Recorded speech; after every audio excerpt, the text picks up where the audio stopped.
Hello, and welcome to After the Hack, a limited series podcast where myself and some guests will be breaking down the new ITV drama, a 7-part ITV Studios drama about the phone hacking scandal.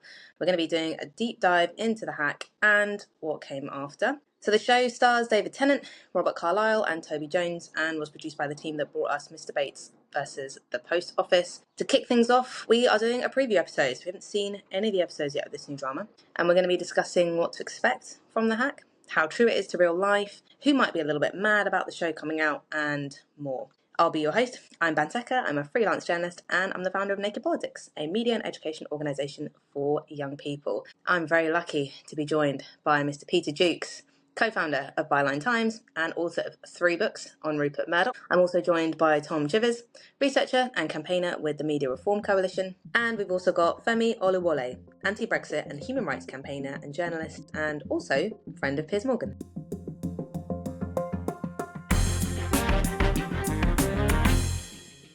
We're kicking off this preview. As I said, we've not seen any of the show yet. We've just heard bits and pieces, but we have not dived into the show as of yet. It doesn't air until I think next week. So I think we're going to start by getting a bit of an inside view into what we know about the show's development. Obviously, the hacking scandal was quite a while ago. It was around 2011, if I can stretch my mind back. But here we are in 2025 and it's happening now. So I think it'd be really interesting to pick up first, what do we know about the show's development and sort of how it came about? And Peter, I'm going to ask you to dive in. Yeah, so Nick Davis is based on the books. The option was obviously, you'll see in the show, it's obviously he's the lead character. It's a journalistic, all the president's men type of story. But I was with him during the phone hacking trial, right? So we had the scandal in 2011. News the world closed, thanks largely to Nick's work. Then there was a police investigation and then a trial, and you couldn't write anything, right? Because you'd prejudiced the trial. So his book finally came out when Andy Coulson was found guilty and Rebecca Brooks and others were acquitted in 2014.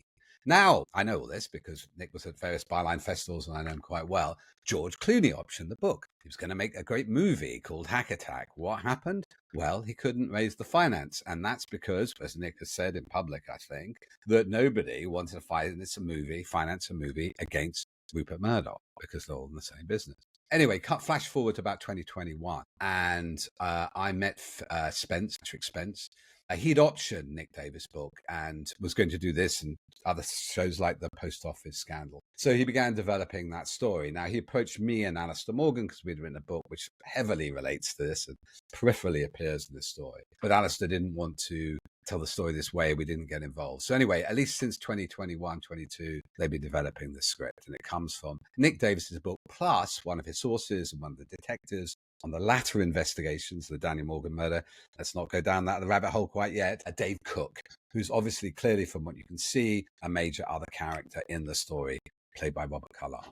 Tom, do you have any thoughts as well about sort of the culmination of how this has come about? Yeah, I think Peter's given a really interesting account of sort of the comings and goings on the story since the hacking scandal, with Nick Davis's amazing expose on explaining how he investigated it, how he went through the different moments and scandals and bits of evidence and revelations as part of the phone hacking scandal. And I think what's particularly interesting about the ITV drama is how they're trying to weave together 2 stories that seem very separate, but actually at their core are very, very intimately connected and go right back to corruption and illegality and scandal and covering up the truth at Rupert Murdoch's News International, across the media industries, within the police, within politicians. So that's the phone hacking scandal on the one side, which is the very, very public explosion of corruption and scandal at News International, but then also the murder of Daniel Morgan, a private investigator, and private investigators feature very heavily in the story of phone hacking. But Daniel Morgan murdered in a car park in South London, one of Britain's longest or major unsolved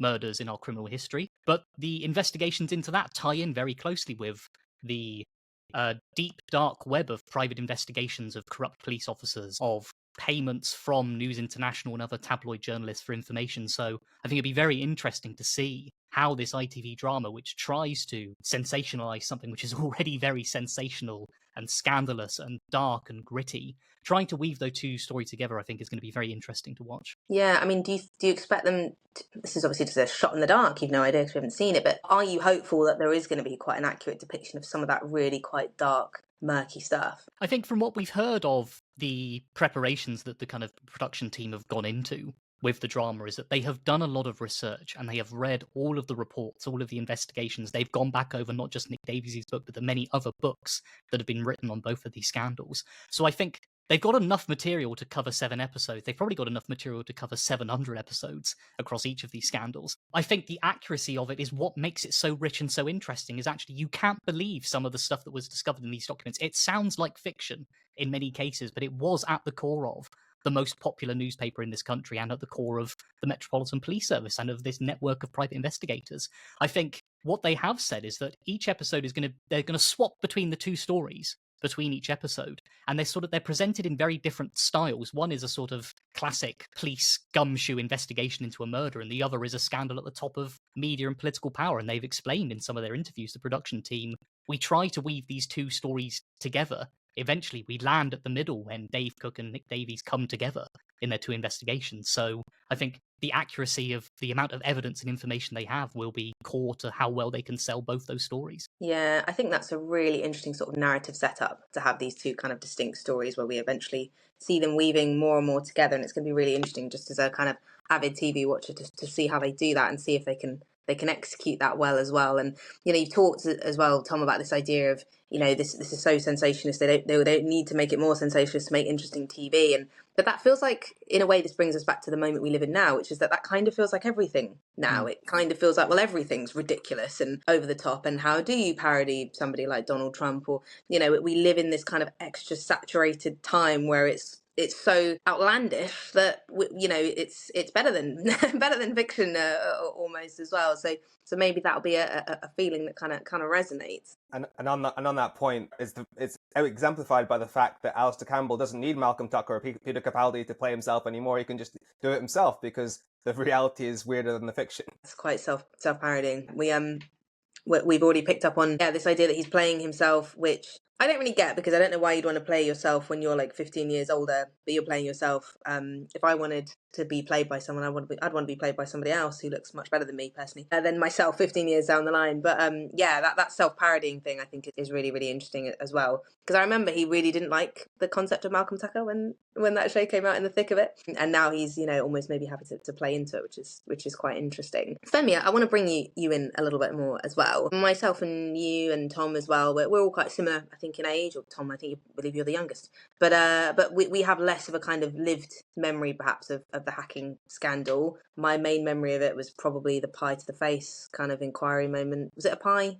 was a pie. Yeah, it was a sort of a whipped cream plate, I think. Yeah, that was it. In Parliament all those years ago to Rupert Murdoch's face. But yeah, I mean, how are you sort of reading this upcoming drama, Femi, as someone who didn't really get into politics until a few years later with Brexit and with the EU referendum? So because I was at uni when it was all going down, so I only got little drips and drabs, and so I'm coming at this as somebody that's genuinely looking to find out more about what exactly went down, because whenever the hacking scandal comes up, it's just the only time I see it is when Piers Morgan is getting very, very uptight and very, very defensive and threatening to sue people for saying the wrong thing.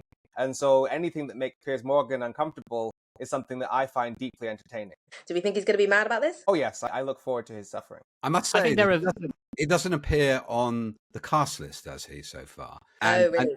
Oh, right, yeah. And the thing is, as anybody can read Alistair Mine's book, Piers Morgan contracted private investigator. He was editor of the News of the World, moves over to the Mirror Group, and there's lots of evidence the Daniel Morgan murder suspects work for him there. So I don't think he'll be that annoyed, Femi, but maybe he should. But there are lots of, very prominent public figures, both in the media and politics, who were, if not just central to the hacking scandal, they were very much involved in helping to cover it up or to excuse it. And they are still very powerful and prominent in British politics and the media today. I mean, we've got plenty of time over the next however many episodes to go through all of the guilty men and women who helped Rupert Murdoch cover it up until it was too late. Yeah, not all of them are in the cast list, but I'll be very interested to see how many of them are just brought up in the kind of passing conversation of the shows, whether there are clips of Piers Morgan at the Leveson inquiry in the background or used as kind of B-roll footage, or particular MPs who are now very well-paid presenters on GB News, who played a very prominent role in helping Rupert Murdoch cover some of these scandalous investigations up. So we'll have to wait and see. I'm very excited. Yeah, excited. I don't know if that's the right word. Well, it is for me, unfortunately, because I bear these grudges against these people after all this time. So we'll have to wait and see. But yeah, I suppose it brings up something as well, this idea of we talk a lot as people in the media or working within media, around media, a lot about, oh, media's changed a lot. And the modes of media in lots of ways, of course, have changed from 2011. You know, our media is algorithms and it's timelines and it's tech barons, you know, but in lots of ways you bring up the point that, yeah, but it's kind of still the same people circulating around, and this kind of revolving door, you know, that kind of always brings these same people back. And it's the same in politics as well, you know, Peter Mandelson, all of that. So there is really this feeling that, yeah, 2011 was a long time ago and life felt very different then, but you know, how much has really changed, really? I could answer that a little bit because, you know, going back to the late 80s, early 90s, it was systematic to pay cops for information. It was systematic to hack people. Even before you had cell phones, you could easily get their voicemails. There's also sort of hacking. I met people who sort of put things on junction boxes. It was systematic to blag. So you get their medical records, you'd get their financial detail. And what the recent court trials of, you know, there's been these civil cases revealed, they're called unlawful information gathering, UIG. Yes, UIG. we get acronyms in early on this show. UIG, which includes burglary. You know, includes famously Paddy, you won't remember this, early 90s, general election, Paddy Ashdown doing quite well as Lib Dem leader, Paddy Pantstan. And this was a letter in a solicitor's office stolen from a safe, which, by the way, the Daniel Morgan Southern Investigations team was looking at, ex-Daniel Morgan. So, you know, it's much worse. It was much worse and systematic than it is now. After this scandal, after Leveson 1, Leveson 2 should have been about the police-press relationship, but the police clamped down on, you know, the payments to police from journalists. And a lot of this arose, just a little incident which will be probably in the drama and is the beginning of this story, when Chris Bryant is quizzing Rebecca Brooks at a committee meeting, and he asks her, do you ever pay cops? And she says yes, right? And then Andy Coulson will be another figure, says, oh, but only lawfully. There is no lawful way. A lot of this came out of the trial. But this arose because a MP friend of Chris Bryant had been in Soho the night before, completely innocently, and lost his wallet. And before the police called to say, we found your wallet, which they eventually did, the Sun called, right? So there was a hotline from police to the tabloid press. And I think that has stopped. You know, voicemail interception was ruled illegal. Obviously, a lot of people were sent down for it. That has stopped. Doesn't mean they don't do other things.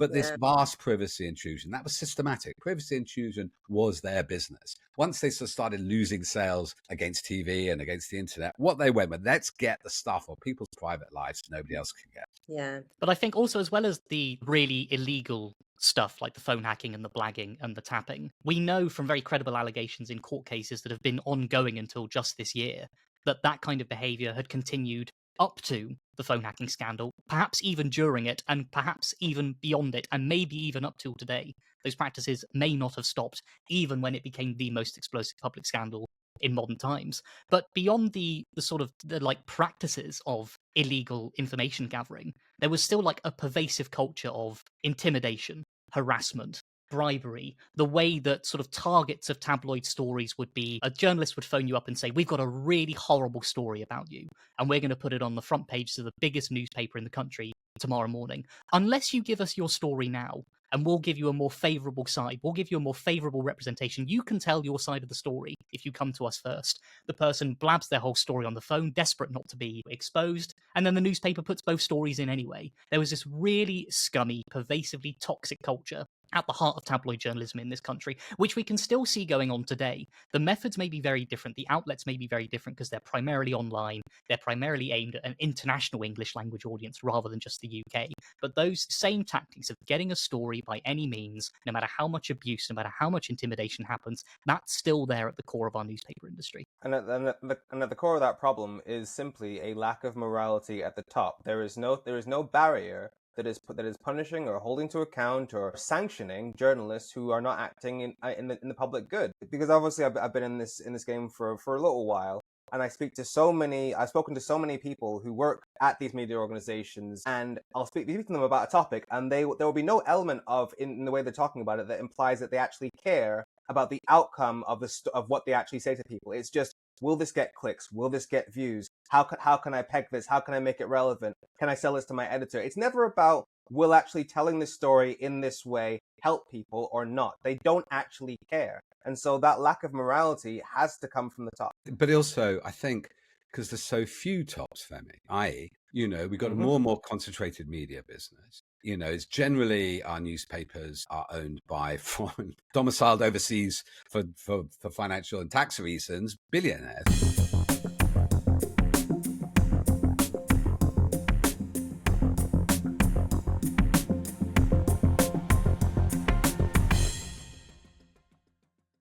They're very interesting stories about Murdoch. I heard a lot of them, Obviously, under his aegis, he became a monopolist effectively who took over the Times, taken over News of the World in 1969, started up the Sun. Then he takes over the Times, right? He owns, I remember one of his head financial people said, yeah, we have 40% of the circulation, 50% of the revenues, right? So there's one boss. You've got your chances of working for Rupert Murdoch are more than 50% if you're a journalist. Meanwhile, the organization is so big, it follows his will without him saying anything. So how much do you know about phone hacking? Well, he knew about it once they began to cover up in 2008 and 2009. I suspect he knew about it before, but the empire is big. And I heard these weird stories. He's kind of bullying a person. He can be, though quite mild in face-to-face. But you'd hear stories from David Yellen, used to be editor of The Sun, that everybody would wear black suit and black shoes because they thought Rupert Murdoch liked it. Well, there's no information he did. They just cascaded down. The other thing was they were going to do a scandal. I think it was News of the World on Celine Dion, right? Some scandal back in the day. And somebody said, you can't do that. I saw one of her CDs on Rupert's desk. So I think it's about ownership as much as regulation, that once you get this power structure of a hierarchy like that, abuses inevitably happen, and somebody lower down the chain will be more ruthless. And that's what I kind of think happens. That ownership is one of the key problems. Yeah, it's the ownership and the accountability. One of the things that really stood at the core of the phone hacking scandal was the failure of the system of self-regulation that the newspaper industry tried to run for itself. And it was completely corrupt. It was owned and funded and operated by the newspaper publishers that it was supposed to regulate. So when the original revelations came out, when Nick Davies started reporting on phone hacking, when the first private investigator and first editor at News of the World were arrested for phone hacking, the Press Complaints Commission, the industry's self-regulatory body, helped to cover up. It helped to whitewash what happened. And it wasn't until the phone hacking scandal exploded and then the Leveson inquiry into what happened when people finally saw the deep evidence that this system had failed.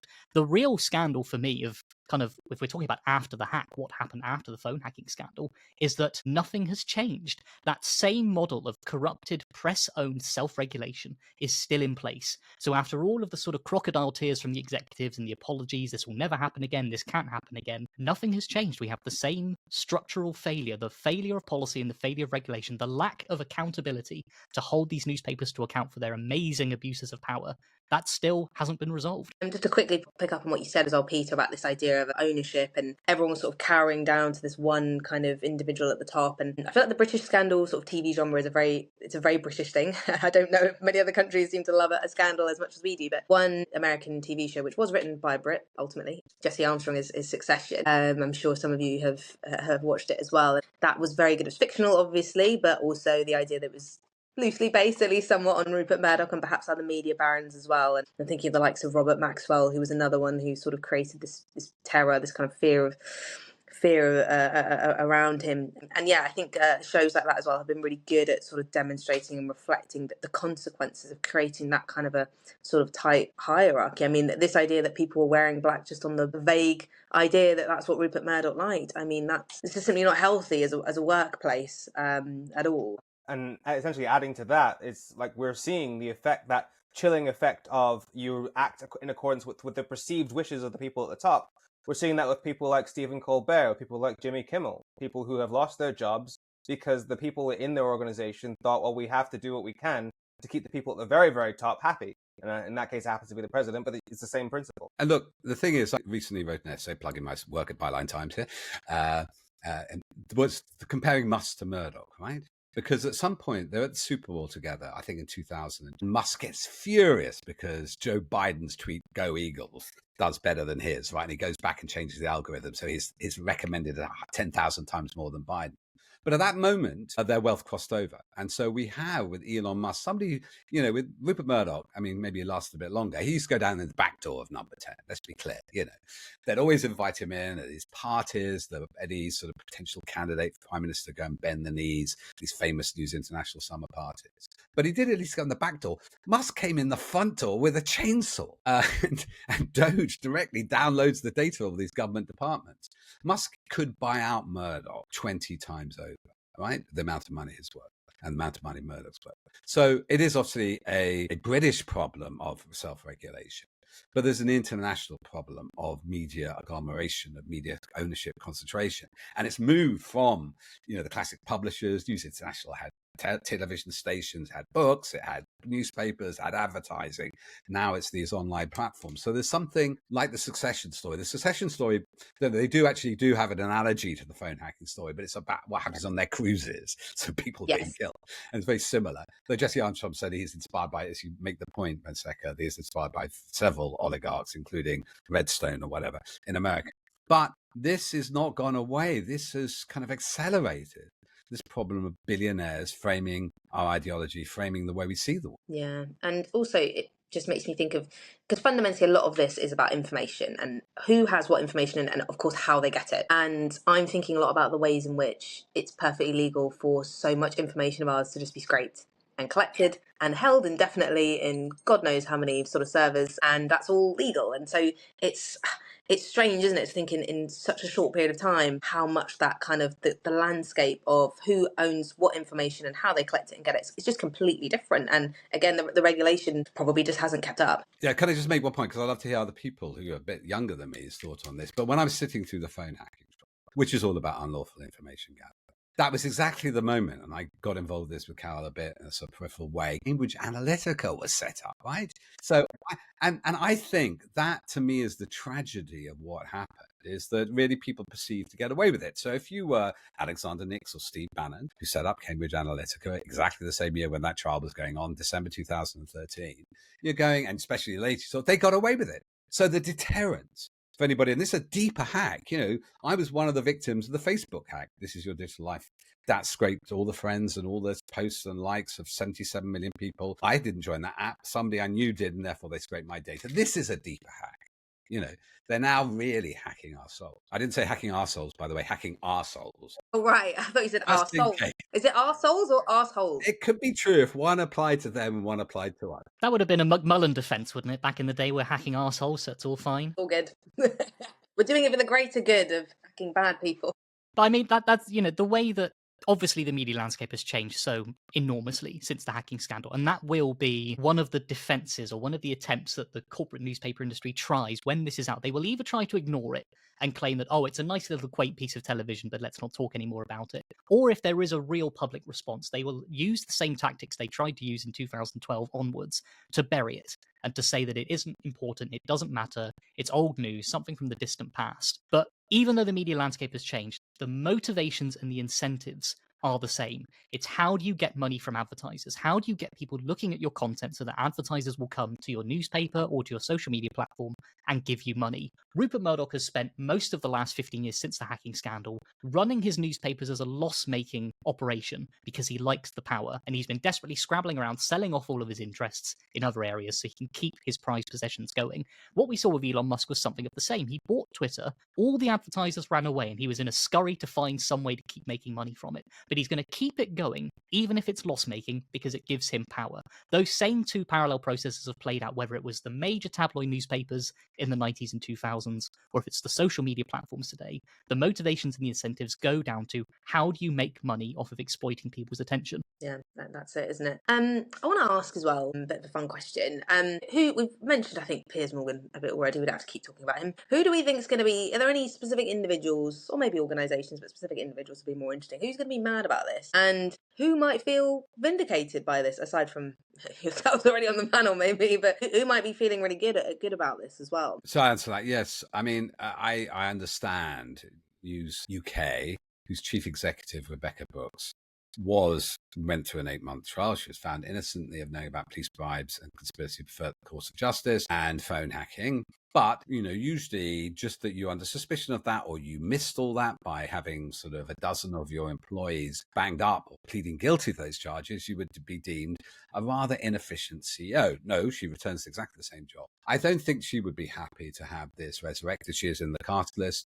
I think I know the scenes which she'll be in because Dave Cook encountered her famously after he was being followed by Mazza Mahmood, the fake sheikh. We can talk about him another time, when he was investigating Daniel Morgan. So I don't think many people will be happy in News UK. I think a lot of people, if Piers Morgan doesn't appear in it, he'll be pretty relieved.